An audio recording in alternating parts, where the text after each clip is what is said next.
Fala pessoal, muito boa noite. Estamos aqui novamente para mais uma aula e hoje nós vamos falar sobre o sistema digestório. Já dando início, a definição sobre o sistema digestório é que ele é constituído pelo trato digestório e seus órgãos anexos, que eu vou destrinchar cada um logo mais à frente. Já de antemão, o trato digestório nada mais é do que um tubo oco que se estende da cavidade bucal até o ânus, né? Constituído pelo canal alimentar e o trato gastrointestinal. Vamos dar continuidade. Essa é uma definição bem mais simples, tá? Cortada, abreviada, para ter um maior entendimento e de mais fácil entendimento para vocês. Então, o trato digestório corresponde à boca, faringe, esôfago, estômago, intestino delgado, intestino grosso, o reto e o ânus, tá? Os órgãos anexos, tá? São os dentes, a língua, as glândulas salivares, o fígado, a vesícula biliar e o pâncreas, tá? Quando a gente fala em órgãos anexos, são órgãos que indiretamente agem sobre a questão da degradação e absorção dos alimentos, mas não propriamente dito tem o contato, fora os dentes e a língua, né? Mas não tem todo esse contato, não tem toda essa influência, né, com os alimentos. Já o trato digestório diz relação a todo o percurso em que o bolo alimentar faz, certo? Então, o trato digestório corresponde boca, faringe, esôfago, estômago, intestino delgado, intestino grosso, reto e até o ânus. Órgãos anexos, dentes, língua, glândulas salivares, fígado, vesícula biliar e pâncreas, tá? Desde as glândulas salivares, o fígado e a vesícula biliar e o pâncreas são responsáveis por secretar substâncias que vão auxiliar na degradação e na absorção dessas propriedades dos alimentos. Aqui nós temos um slide que fala de todas as funções do nosso sistema digestório. Desculpe a extensão, não costumo colocar tanto, mas é isso aí, vamos lá. A primeira função é porque ele faz o aproveitamento pelo organismo de substâncias estranhas ditas alimentares, que asseguram a manutenção de seus processos vitais, né? Então, nós necessitamos do alimento, nós não só precisamos tanto de água, mas também de outros tipos de macro e micromoléculas, que são os alimentos, né? Principalmente o açúcar. E todo esse processo de absorção é feito através do sistema digestório. Então, a função é aproveitamento desses alimentos, tá? Através de toda essa condução do sistema, né? Ele também faz a transformação mecânica e química de macromoléculas alimentares ingeridas em moléculas de tamanhos e formas adequadas para serem absorvidas pelo intestino. Desde da boca, onde a gente também secreta nas glândulas ali a amilase salivar, que acaba degradando moléculas do amido, ou seja, quando você come um milho, quando você come um cuscuz, o processo de degradação já começa desde a sua saliva, para poder transformar essas macromoléculas em micromoléculas a serem introduzidas em nossas células para a tal manutenção da sobrevivência delas, beleza? É também responsável pelo transporte dos alimentos digeridos, águas e sais minerais da luz intestinal para os capilares sanguíneos da mucosa do intestino.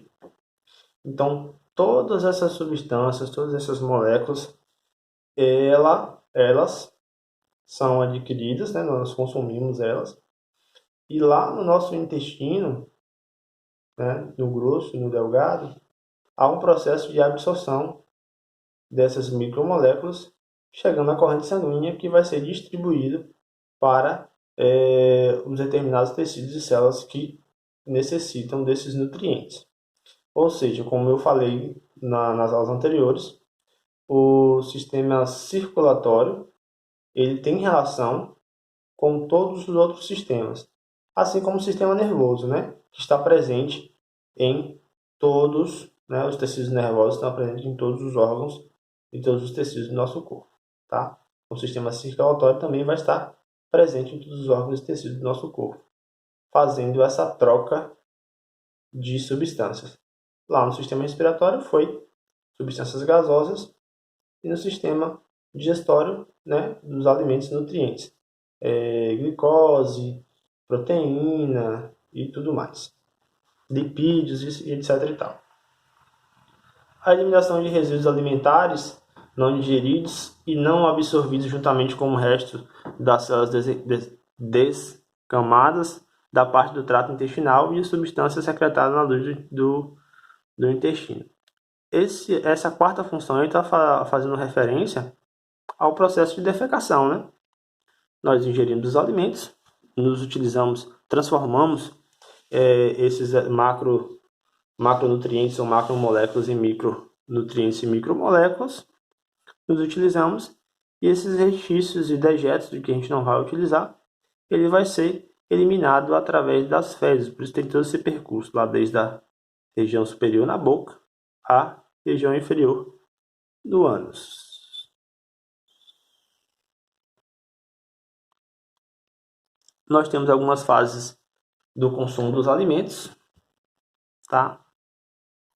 A primeira nós temos a mastigação, que é a desintegração parcial dos alimentos por processo mecânico ou químico, tá?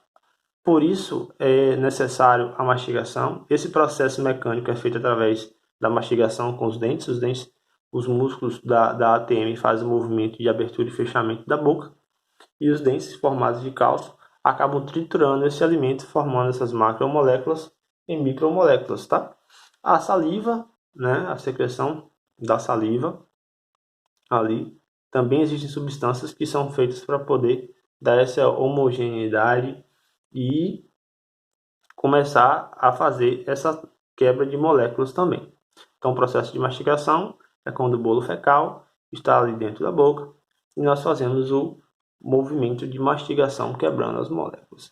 Tem o processo de deglutição, que é a condução dos alimentos através da faringe para o esôfago. Então, a partir do momento em que a minha língua empurra o bolo alimentar para a minha cavidade da faringe, esse é o momento de deglutição, né? Chegando até o esôfago. O momento de ingestão é a introdução do alimento passando do esôfago para o estômago, certo? Que é a fase de ingestão do alimento, é quando o alimento desceu, saiu do esôfago e está ali no estômago. A fase de digestão é o desdobramento dos alimentos em moléculas mais simples.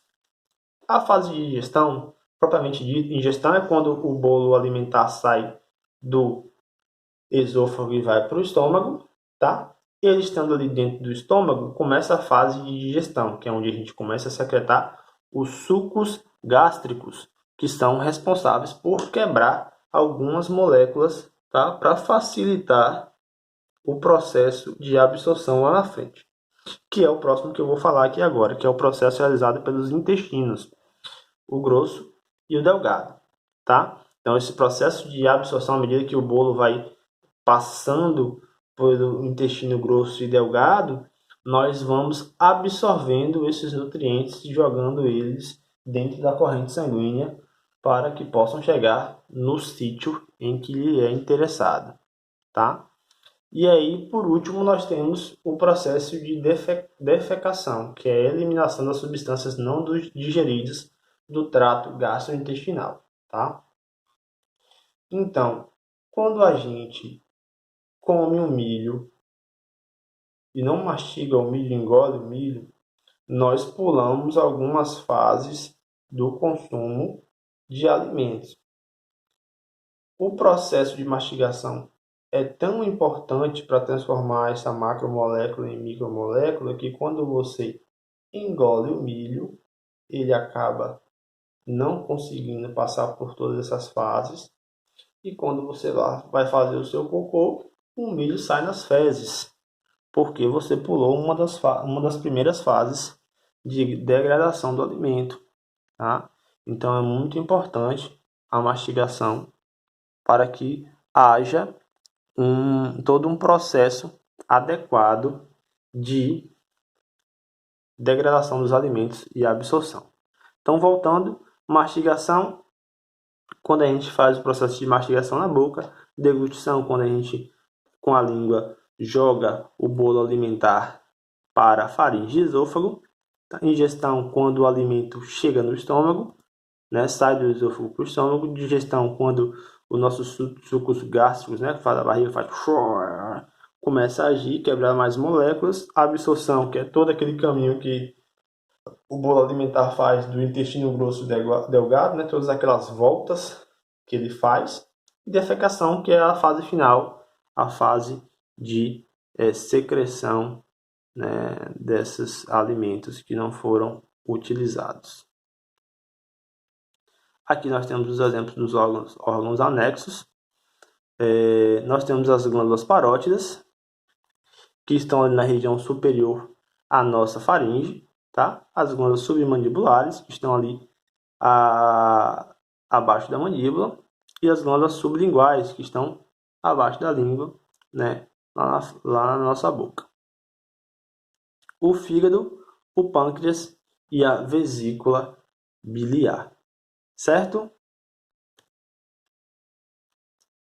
Falando sobre a boca, ou cavidade oral, ou cavidade bucal, que é o primeiro local de contato que nós temos com os alimentos, nós temos alguns limites da cavidade oral. Anteriormente, na parte externa, nós temos os lábios, né, que é o limite anterior. Inferiormente, nós temos a língua, que é o limite inferior. Superiormente, nós temos o palato duro, tá? Que é o osso palato, certo? E posteriormente, nós temos o palato mole, que é a parte muscular que delimita a boca, certo? E nós temos também os limites laterais, que são as bochechas, com seus tecidos adiposo e muscular também.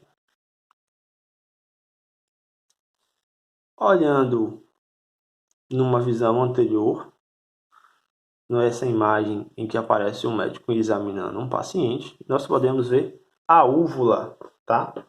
Que tem a função de detectar se o alimento está descendo, quando você joga ele, quando joga o bolo alimentar lá para a sua cavidade da faringe, ou também quando algum objeto estranho está adentrando na sua boca de forma imparcial. Por exemplo, de forma imparcial não, de forma que possa causar algum tipo de lesão, tá? É uma reação involuntária.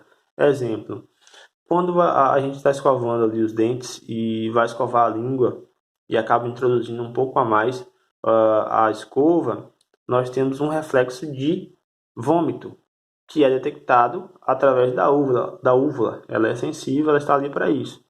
Então, quando o nosso corpo percebe que há um risco de lesão, né, um risco de algum corpo estranho adentrar nessa cavidade, nós fazemos o reflexo de vômito para expelir qualquer tentativa de lesão ou de corpo estranho que irá adentrar na cavidade oral.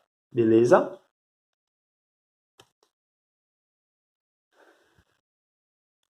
Daí, ainda na cavidade oral, na boca, nós temos os vestíbulos, que é as partes laterais, e a cavidade bucal propriamente dita, tá? Num corte transversal, numa visão superior. Nós temos os dentes, tá? Só por desencargo de informação, esses dentes até os 2 anos de idade, nós temos 20 dentes. Dos 17 aos 14 anos, dos 14 anos até os 17 anos, nós começamos a desenvolver, né? E a nascer e crescer mais dentes, e passamos a ter 32 dentes, certo? Onde nós temos molares, premolares, caninos e tudo que nós já estudamos anteriormente. Aqui mais uma imagem para poder exemplificar. Incisos centrais, incisos laterais, caninos, primeiro premolar, segundo premolar, primeiro molar, segundo molar, terceiro molar. Beleza? tanto na região superior quanto na região inferior. Só muda apenas o formato dos dentes.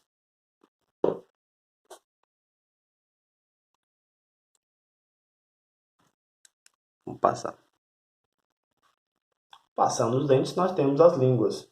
A língua, desculpa, não as línguas. É o principal órgão do sentido do gosto, do paladar, né? Também auxilia na fala e também auxilia na mastigação e deglutição. Então aí, a língua ela tem duas funções, tá? Tem a função da fonética, sem ela a gente não consegue ter essa fonética. É o movimento dela que forma as palavras, né? A expulsão do ar através, né, da contração involuntária dos pulmões e das cordas vocais é o que faz a nossa voz. Porém, se nós não tivermos uma língua, não é possível haver a fala, porque se você prestar atenção, é involuntário. Quando nós falamos, nós movimentamos a língua. Beleza? E auxilia na mastigação, porque é ela que faz o movimento do bolo alimentar de um lado para o outro, né, do lugar que está mais, o alimento que está mais sólido ou que está mais macromolecular, para poder ser triturado pelos dentes, né? E na hora em que nós necessitamos de mandar o bolo alimentar para a nossa faringe e esôfago, é a língua que faz esse movimento de jogar o alimento para dentro. Assim como qualquer outro órgão, ela possui algumas bases. Nós temos a raiz, que é mais na região interna, o ápice da língua, que é a ponta da língua, o sulco longitudinal, que é essa fissura que divide os dois lados da língua. Tá? Nós também temos um corpo, que é essa parte em que ela consegue se movimentar, e nós possuímos também algumas papilas. As principais papilas são as papilas valadas, papilas fugiformes, filiformes e papilas simples, tá? Eu não vou cobrar